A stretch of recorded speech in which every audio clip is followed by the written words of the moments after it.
بصوا بقى يا بنات، جاي لكم بحاجه النهارده ما حصلتش. شويه طرح بقى للبنات اللي بتحب ايه الطرح، ما يغضركوش المنظر ولا تتخضوا، بس قلنا نشارك كده الناس اللي في سنتر الصدار بشويه الطرح اللزاز دول.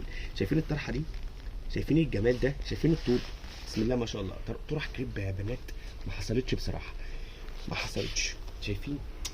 لا بصوا، كل طرحه اجمل من اللي قبلها. شايفه الطرحه دي؟ البنات المحجبه بقى تجمع، الناس اللي بتحب الحاجات اللذيذه دي خروجه بقى. وفي منها على فكره ساده ولذيذه. بصوا هنا، بص كده، شايفين الالوان دي كلها الساده بتاعتها؟ تمام، جميله قوي قوي قوي. بصوا، لا بصوا شياكه كده، حاجه كده لذيذه. تختاري بقى ايه الاوتفيت المناسب هنا من سنتر صدار، لانهم بس مش شغل طرحه بس، لا ده في زي ما انتم شايفين كده كاجوال كامل.